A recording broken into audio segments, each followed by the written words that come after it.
के अंतर्गत प्रथम यूनिट का जो चौथा चैप्टर है, 2-3 पीरियड का चैप्टर है। ये चैप्टर का नाम है रिप्रोडक्टिव हेल्थ। चैप्टर का नाम है रिप्रोडक्टिव हेल्थ, मतलब जनन स्वास्थ्य। ठीक है, इससे पहले हम लोग ना ह्यूमन रिप्रोडक्टिव सिस्टम को पढ़े थे, मानव जान को अध्ययन कर लिए थे। तो उसमें कहना चाहिए हम लोग male reproductive system, female reproductive system, gametogenesis कैसे होता है, स्पर्म कैसे बनते हैं, ओवम कैसे बनते हैं, फर्टिलाइजेशन कैसे होते हैं, भ्रूणी विकास कैसे होते हैं, इन सब का अध्ययन किए थे। अब भ्रूणी विकास के बाद कहना चाहिए जब डिलीवरी होती है तो उसके बाद कहना चाहिए जच्चा और बच्चा, जच्चा और बच्चा दोनों को विशेष रूप से देखभाल करना पड़ता है। उसीलिए नई सिलेबस में कहना चाहिए एक नए चैप्टर को ऐड किया गया है। नए चैप्टर का नाम है जनन स्वास्थ्य। जनन स्वास्थ्य, तो इसके अंतर्गत कहना चाहिए हम लोग जनन स्वास्थ्य के अंतर्गत जो 1-2 पेज है वो कॉमन है, इसको आप लोग ने थोड़ा सा पढ़ लेंगे, लेकिन मैं थोड़ा सा बता रहा हूँ। उसके बाद कहना चाहिए आज का अपना मुख्य हेडिंग है एमनियोसेंटेसिस, उसमें जाएंगे। पहले मैं बता देता हूँ जनन स्वास्थ्य है क्या चीज। ठीक है, तो कहना चाहिए जो महिलाएं होती हैं, जो जच्चा होती है, जो बच्चा होती है, डिलीवरी के बाद कहना चाहिए इनको विशेष रूप से 3 माह से 6 माह या फिर 1 साल तक विशेष रूप से हमको देखभाल करना पड़ता है। इस बीच कहना चाहिए महिला को और बच्चे को भी कहना चाहिए विशेष रूप से पोषण भी चाहिए, विशेष रूप से खान पान चाहिए, क्योंकि कहना चाहिए इस बीच विभिन्न प्रकार की दिक्कतें आती है। ठीक है, उसके बाद कहना चाहिए भारत सरकार ने विश्व में सबसे पहली बार 1951 में, विश्व में सबसे पहली बार 1951 में कहना चाहिए फैमिली प्लानिंग एक योजना लाया, परिवार नियोजन का ये क्या लाया, योजना लाया। इसके तहत कहना चाहिए बर्थ पर कंट्रोल किया जाता है, मतलब जन्म दर पर क्या किया जाता है, कंट्रोल किया जाता है। ठीक है जी। उसके बाद कहना चाहिए भारत सरकार ने 1977 में रिप्रोडक्टिव एंड चाइल्ड हेल्थ योजना लाया। 1977 में रिप्रोडक्टिव एंड चाइल्ड हेल्थ योजना लाया। इसके अंतर्गत बच्चे की स्वास्थ्य को हमको कहना चाहिए विशेष रूप से अध्ययन या विशेष देखभाल हमको करना है। ठीक है, उसके बाद इस पुस्तक में दिया गया है पॉपुलेशन एक्सप्लोशन। पॉपुलेशन एक्सप्लोशन, इसका हिंदी में होता है जनसंख्या विस्फोट। जनसंख्या विस्फोट, तो हम लोग देखते हैं भारत में विशेष रूप से हमारे देश में हर 10 साल में जनगणना होती है। हमारे देश में हर 10 साल में जनगणना होती है। सबसे पहले कहना चाहिए 1881 में प्रारंभ हुआ था। तब से लेकर आज तक हर 10 वर्ष में जनगणना होती है। इससे पहले कहना चाहिए 2011 में जनगणना हुई थी भारत में। 2011 में जनगणना हुई थी हमारे देश में, तो भारत की जनसंख्या थी 102 करोड़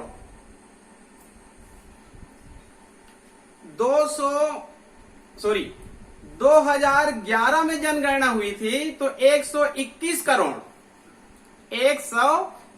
करोड़ जनसंख्या।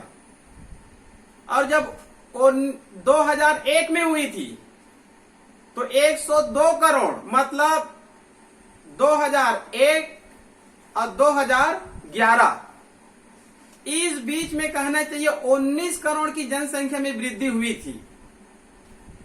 2001 में 102 करोड़ और 2011 में 121 करोड़, तो प्रति 10 वर्ष हमारे देश में लगभग 19-20 करोड़ जनसंख्या बढ़ जाती है। पुस्तक में टेबल भी दिया गया, उसको देख लेंगे। भारत में कहना चाहिए 1950 के आसपास, 1950 के आसपास कहना चाहिए 46 करोड़ जनसंख्या थी। जबकि हम लोग 1900 में जाएंगे तो उस समय 23 करोड़ जनसंख्या थी। मतलब हमारे देश में कहना चाहिए पॉपुलेशन का एक विस्फोट हो रहा है। बड़ी तेजी से कहना चाहिए हमारे देश में जनसंख्या बढ़ रही है। ठीक है, तो कहना चाहिए जो जनसंख्या विस्फोट है उसका कारण क्या है। जनसंख्या बड़ी तेजी से बढ़ रही है उसका हमारे देश में कारण क्या है? तो कारण है उसका हमारे देश में जन्म दर का उच्च होना और मृत्यु दर का कम होना। हमारे देश में कहना चाहिए जन्म दर बढ़ गई है और मृत्यु दर कम हो गई है। मृत्यु दर कम क्यों हुई है? क्योंकि मॉडर्न मेडिकल साइंसेस के कारण विज्ञान ने बड़ी तरक्की की है, जिसके कारण कहना चाहिए मृत्यु दर में क्या आई है? कमी आई है। और जन्म दर कहना चाहिए बढ़ गई है। जन्म दर को हम लोग इंग्लिश में बोलेंगे नेटेलिटी और मृत्यु दर को बोलेंगे मोर्टेलिटी। मतलब नेटेलिटी बढ़ गई है और मोर्टेलिटी कम हो गई है। ऊपर से हमारे देश में कहना चाहिए रिप्रोडक्टिव रेट मतलब प्रजनन दर उच्च है और हमारे देश में अशिक्षा भी बहुत ज्यादा है और सामाजिक स्तर भी लो है। इन सब के कारण हमारे देश में कहना चाहिए जनसंख्या में बड़ी तेजी से वृद्धि हो रही है। क्लियर जी? तो जैसे कि मान लो हमको इसको कंट्रोल करना है, जनसंख्या जो विस्फोट हो रहा है उसको हमको मान लो कंट्रोल करना है, तो सामान्य रूप से हम लोग क्या अपनाएंगे? पुस्तक में पॉइंट टू पॉइंट दिया गया हेडिंग उसको देख लेंगे। जैसे एक तो बता देता हूं, जनसंख्या विस्फोट को हमको कंट्रोल करना है तो विवाह की उम्र को आगे बढ़ाना है। मैरिज करने की जो एज है 18-21 साल उसको थोड़ा सा बढ़ा देंगे। जन्म दर की जो तीव्रता है उसको थोड़ा सा कम कर देंगे। एजुकेशन को हम लोग क्या कर देंगे? बढ़ा देंगे। जो रिलीजियस मान्यता है, जो धार्मिक मान्यता है उसको थोड़ा सा कम करना पड़ेगा। और हमको विशेष रूप से छोटे परिवार के महत्व को बताना है कि छोटे परिवार होने से क्या क्या लाभ होता है। और उसके बाद फैमिली प्लानिंग, परिवार नियोजन। भारत एक ऐसा देश है जिन्होंने संपूर्ण विश्व में सबसे पहली बार कहना चाहिए परिवार नियोजन एक योजना को लाया था 1951 में। तो विशेष रूप से कहना चाहिए लोगों को फैमिली प्लानिंग को अपनाना चाहिए, शिक्षा को बढ़ाना चाहिए, मैरिज की एज को बढ़ाना चाहिए, जो जन्म दर है उसको कम करना पड़ेगा, छोटे फैमिली के महत्व को बताना पड़ेगा, जिससे जो जनसंख्या विस्फोट हो रहा है उसको हम लोग क्या कर सकते हैं? आसानी से कंट्रोल कर सकते हैं। और सबको पता होगा पॉपुलेशन विस्फोट हो रहा है, जनसंख्या में बड़ी तेजी से वृद्धि हो रही है, तो उसका कहना चाहिए आगे चलकर हमको क्या समस्या का सामना करना पड़ेगा, क्या प्रॉब्लम आ रहा है? गरीबी का सबसे मुख्य कारण, गरीबी बढ़ने का सबसे मुख्य कारण किसको माना गया है? जनसंख्या विस्फोट को। क्लियर? तो ये कहना चाहिए जो छोटी छोटी बातें हैं जनन स्वास्थ्य के अंतर्गत, इन सबको थोड़ा थोड़ा अध्ययन कर लेंगे। ठीक है, जनन स्वास्थ्य क्या है, जनसंख्या विस्फोट क्या है, जनसंख्या बढ़ने का कारण क्या है, जनसंख्या विस्फोट को हम लोग कैसे कंट्रोल कर सकते हैं, जनसंख्या यदि बढ़ती है तो हमारे ऊपर क्या क्या कहना चाहिए प्रॉब्लम आएगी, ये सब कहना चाहिए। छोटे छोटे मैटर उन सबको आप लोग देख लेंगे। अब उसके बाद हम लोग अपने मेन हेडिंग में जाएंगे, एमनियोसेंटेसिस। क्या है? एमनियोसेंटेसिस। ठीक है, तो पहले आप लोग को बताता हूं मैं एमनियोसेंटेसिस है क्या चीज। एमनियोसेंटेसिस है क्या चीज? एमनियोसेंटेसिस कहना चाहिए एक पुरानी विधि है जो कहना चाहिए आज से 20-25 साल पहले जो फीमेल होती है उनके गर्भ में कहना चाहिए जो फीटस होते हैं, जो इम्ब्रियो होते हैं, उसमें कहना चाहिए किसी भी प्रकार की बीमारी है कि नहीं, उसमें असामान्यता है कि नहीं, इन सब को जानने के लिए, इन सब को टेस्ट करने के लिए इस विधि को कहना चाहिए लाया गया था। इसका मूल कारण था बच्चे में असामान्यता को पहचानना और उसको जन्म से पूर्व ठीक करना। ठीक है, तो कहना चाहिए एमनियोसेंटेसिस क्या है? एक गर्भ में पल रहे जो भ्रूण है, जो फीटस है, जो इम्ब्रियो है, उसमें किसी भी प्रकार की असामान्यता है कि नहीं उसको समय से पहले जानना, डिलीवरी से पहले उसको जानना। और यदि उसमें किसी भी प्रकार की कहना चाहिए असामान्यता है, किसी प्रकार की डिसीज है, तो उसको कहना चाहिए गर्भ में ही क्या करना है? ठीक करना है। इसके लिए कहना चाहिए एमनियोसेंटेसिस विधि को लाया गया है। क्लियर? तो कहना चाहिए यह है एमनियोसेंटेसिस के लिए एक चित्र देखते हैं। ये कहना चाहिए माँ का कहना चाहिए ये यूटेरस है, ये कहना चाहिए मार्ग, ये जो दिख रहा है ना चित्र, ये माँ का कहना चाहिए क्या है, ये यूटेरस है, हिंदी में बोलते हैं इसको गर्भाशय, ठीक है। ये कहना चाहिए फीटस है, ये भ्रूण है, एम्ब्रियो या फिर फीटस है, ठीक है। ये माँ के कहना चाहिए, ये जो चारों तरफ ये दिख रहा है ना, ये द्रव है ये, और ये कैविटी है, इसको कहना चाहिए, इस पूरे कहना चाहिए भाग को हम लोग एमनियोटिक कैविटी कहेंगे। क्या कहेंगे? Amniotic cavity. और ये कहना चाहिए यहाँ पर संपूर्ण जो द्रव भरी रहती है, इस द्रव को हम लोग बोलेंगे एमनियोटिक फ्लड, एमनियोटिक फ्लड, या फिर कहना चाहिए एमनियोटिक सेल्स, क्योंकि इसमें कहना चाहिए सेल्स भी इसमें पाई जाती है। तो पुराने समय में कहना चाहिए भ्रूण में किसी भी प्रकार की असामान्यता है कि नहीं, उसको जानने के लिए एमनियोसेंटेसिस विधि लाया गया था। तो इस विधि में क्या होता है, एक इंजेक्शन की सहायता से, एक सुई की सहायता से, ये कहना चाहिए यहाँ पर मैं एक सुई बना दिया हूं, इस सुई की सहायता से जो एमनियोटिक फ्लड है, इस एमनियोटिक फ्लड में कहना चाहिए कुछ सेल्स होती है, ठीक है। इस सेल्स को इस इंजेक्शन की सहायता से निकाला जाता है, ठीक है। उसके बाद उस सेल्स को निकालने के बाद स्लाइड में रख दिया जाता है। स्लाइड में रखने के बाद उसमें कहना चाहिए कुछ हम लोग पिगमेंट डाल देते हैं, कुछ रंजक डाल देते हैं, क्यूनाक्राइन, या फिर कहना चाहिए कुछ दूसरे रंजक उसमें स्लाइड में क्या कर देते हैं, 1 या 2 बूंद उसमें डाल देते हैं। फिर उसको कहना चाहिए हम लोग माइक्रोस्कोप में देखेंगे, फिर उसको हम लोग किस में देखेंगे, माइक्रोस्कोप में देखेंगे। तो माइक्रोस्कोप में देखेंगे तो भ्रूण का चित्र उसमें दिखाई देगा, यहाँ तक कि उसमें क्रोमोसोम की संख्या भी दिखाई देता है, क्रोमोसोम कैसे है, उसमें भ्रूण की क्या स्थिति है, इन सबको हम लोग कहना चाहिए अध्ययन कर सकते हैं।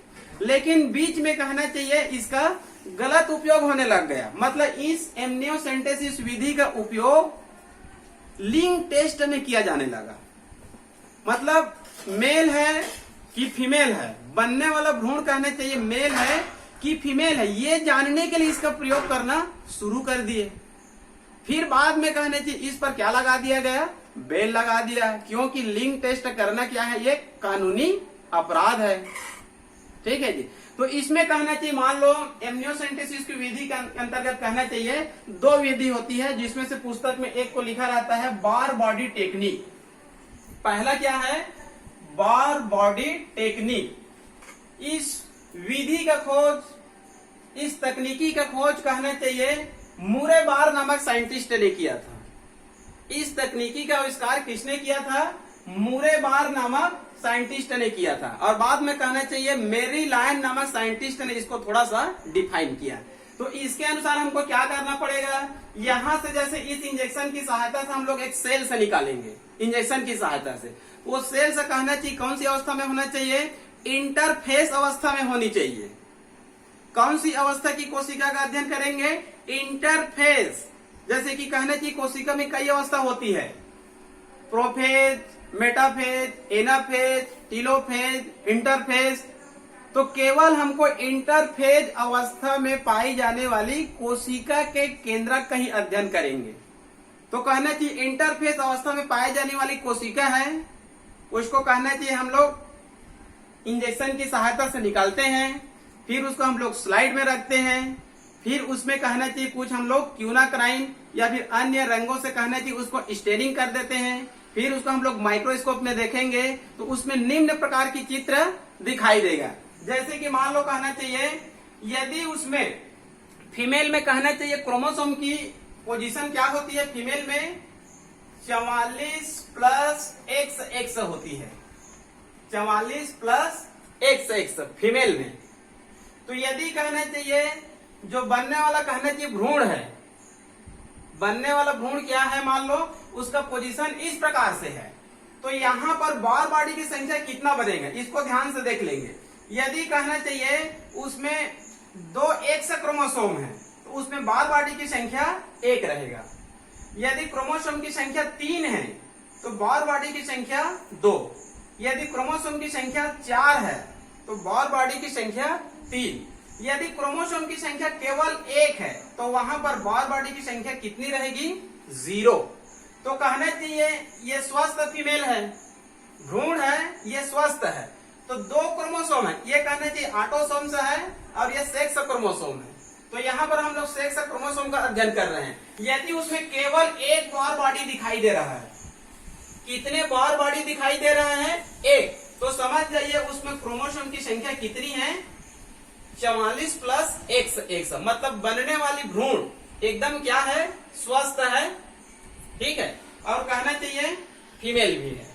इसी प्रकार से यदि कहना चाहिए बार बॉडी की संख्या 0 दिखाई देती है, या फिर 2 दिखाई देती है, या फिर 3 दिखाई देती है, तो इस प्रकार का स्थिति है, तब भ्रूण कहना चाहिए सामान्य नहीं है, भ्रूण क्या है? असामान्य है। भ्रूण को यदि कहना चाहिए स्वस्थ है तो उसमें बार बॉडी की संख्या हमेशा कितनी दिखाई देगी? एक ही दिखाई देगी, क्योंकि सेक्स क्रोमोसोम 44 प्लस x, एक डबल एक्स रहेगा, तो केवल कहना चाहिए एक ही बार बॉडी दिखाई देगा। तो इसी विधि को कहना चाहिए, कौन सी विधि कहा जाता है? एमनियोसेंटेसिस। इसका नाम है बार बॉडी टेक्निक। मोरे बार नामक साइंटिस्ट ने इसका खोज किया था और मेरीलैंड नामक साइंटिस्ट ने कहना चाहिए इनका विस्तार से बताया था। दूसरा विधि है वाई स्पॉट मेथड। दूसरा विधि है वाई स्पॉट मेथड। इसमें क्या होता है? इस विधि से देखेंगे तो यहाँ से वही प्रक्रिया है, कोशिका को निकालेंगे, इंटरफेज कोशिका को निकालेंगे और उसमें केंद्र का अध्ययन करेंगे और उसको क्यूनाक्राइन नामक रंजक से उसको रंग देते हैं। तो कहना चाहिए जो वाई क्रोमोसोम होता है, वाई क्रोमोसोम का कहना चाहिए जो लंबी भुजा होती है, वाई क्रोमोसोम का कहना चाहिए जो लंबी भुजा होती है, उस लंबी भुजा में एक वाई आकार का स्पॉट दिखाई देता है। वाई आकार का एक स्पॉट दिखाई देता है, उसको कहा जाता है फ्लोरिसेंट स्पॉट। उस स्पॉट को कहा जाता है वाई स्पॉट या फिर फ्लोरिसेंट स्पॉट। इसको तो कहना चाहिए हम लोग प्रकाश में, अल्ट्रावायलेट प्रकाश में भी देख सकते हैं। यदि कहना चाहिए उसमें फ्लोरिसेंट स्पॉट दिखाई दे रहा है तो बनने वाला भ्रूण कहना चाहिए संभवतः मेल है, क्योंकि वाई स्पॉट वाई गुणसूत्र को बताता है। इसको बताता है वाई गुणसूत्र को। और मेल का पोजीशन क्या होता है? 44 प्लस XY। क्लियर? तो ये कहना चाहिए एमनियोसेंटेसिस के 2 विधि है, एक है बार बॉडी टेक्निक और एक है वाई स्पॉट मेथड। ठीक है, इसको केवल कहना चाहिए भ्रूण में किसी भी प्रकार की रोग है कि नहीं, असामान्य है कि नहीं, उसको पता करने के लिए इस विधि को लाया गया था। लेकिन बाद में इस विधि का कहना चाहिए लिंग टेस्ट करने लग गए, तो इस विधि पर भी कहना चाहिए बेल लगा दिया गया है, क्योंकि हम सबको पहले से पता है लिंग टेस्ट करना क्या है? एक गैर कानूनी अपराध है। लिंग टेस्ट नहीं किया जा सकता, क्योंकि कहना चाहिए भारत सरकार या सभी का कहना है चाहे लड़का हो चाहे लड़की हो, दोनों क्या है? बराबर है। तो लिंग टेस्ट करने की कोई जरूरत यहाँ पर नहीं है। इतना समझ में आया जी? समझ में आ रहा है?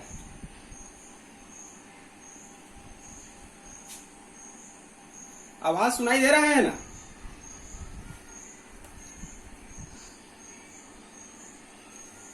अब देखते हैं बर्थ कंट्रोल। अब देखते हैं बर्थ कंट्रोल। इसका मतलब होता है बर्थ कंट्रोल का जन्म दर पर नियंत्रण करना है हमको। जन्म दर में क्या करना है? हमको कंट्रोल करना है, क्योंकि अभी जस्ट आप लोग को बताया था जनसंख्या इतनी तेजी से बढ़ रही है, इतनी तेजी से बढ़ रही है कि भविष्य में केवल कहना चाहिए मानव ही मानव दिखाई देंगे और खाद्य उत्पादन की दर कम होती जा रही है और जनसंख्या क्या हो रही है? बढ़ रही है। तो हमको क्या करने की आवश्यकता है? बर्थ कंट्रोल, मतलब जन्म पर हमको क्या रखना है? कंट्रोल करना है। तो यहाँ पर बर्थ कंट्रोल की 2 विधि है। बर्थ कंट्रोल करने की 2 विधि है। पहला मैं लिख दिया हूं नेचुरल और दूसरा है आर्टिफिशियल। पुस्तक में देख लेंगे इन सबको एक बार। पहला है प्राकृतिक विधि और दूसरा है कृत्रिम विधि। कोई भी विधि होता है जनरली 2 प्रकार का होता है, एक होता है नेचुरली और एक होता है कृत्रिम। ठीक है जी? तो कहना चाहिए देखिए नेचुरली के अंतर्गत ये प्राकृतिक विधि है, ये जन्म दर कंट्रोल करने की प्राकृतिक विधि है, ये एकदम सामान्य है ये। ठीक है जी? देखते हैं यहाँ पर पॉइंट में एकदम क्लियर है। पहला है यहाँ पर आवधिक संयम। आवधिक संयम इंग्लिश में इसको बोलेंगे periodic abstinence. Periodic abstinence Hindi में कहते हैं इसको आवधिक संयम। जैसे आप लोगों को मैं ह्यूमन रिप्रोडक्शन पढ़ा रहा था, तो वहां पर मैं एक चैप्टर पढ़ाया था मेंस्ट्रुएशन साइकिल। ये फीमेल में होती है। फीमेल जैसे ही कहना चाहिए 12, 13, 14 साल की होती है, उसमें कहना चाहिए जो ओवरी होती है वो सक्रिय हो जाती है और सेक्स हार्मोन का कहना चाहिए निर्माण करना प्रारंभ कर देती है। फीमेल का सेक्स हार्मोन है एस्ट्रोजेन और प्रोजेस्टेरॉन। एस्ट्रोजेन और प्रोजेस्टेरॉन जैसे ये हार्मोन बनते हैं, फीमेल में कहना चाहिए मेंस्ट्रुएशन साइकिल क्या हो जाती है, प्रारंभ हो जाती है। तो कहना चाहिए 1 से 28 दिनों तक मेंस्ट्रुएशन साइकिल चलती है। तो कहना चाहिए 14वें दिन के आज 14 डेज में ओहम का निर्माण होता है। 14 डेज में, 14वें दिन में। तो कहना चाहिए यहाँ पर एक रेंज ले लिया जाता है 11 से 18। 11 से 18 तो कहना चाहिए 11वें से 18वें दिनों के बीच मेंस्ट्रुएशन साइकिल के दौरान, इस दौरान कहना चाहिए मेल फीमेल के बीच में मेटिंग क्रिया नहीं होनी चाहिए, मतलब दोनों के बीच संपर्क नहीं होना चाहिए 11 से 18वें के बीच में। इसी को कहना चाहिए संयम कहा जाता है। ठीक है जी। इस दौरान कहना चाहिए मेल फीमेल के बीच में किसी भी प्रकार से कहना चाहिए क्रॉस नहीं होना चाहिए। क्लियर। आगे है बाह्य स्खलन, आगे है एक्सटर्नल इजेकुलेशन।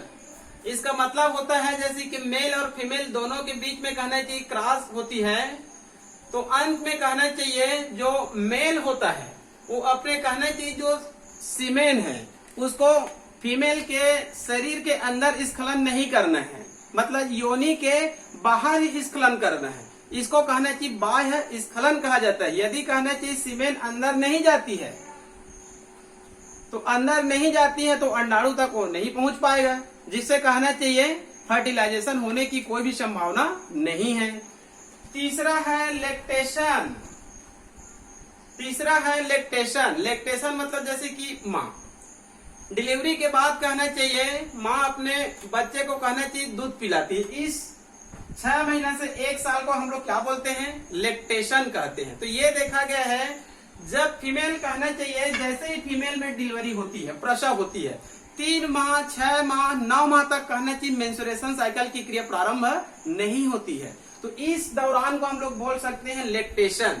इस दौरान कहना चाहिए मेल फीमेल के बीच संपर्क होने के बाद भी कहना चाहिए अंडाणु का निषेचन यहाँ पर नहीं हो पाएगा, क्योंकि फीमेल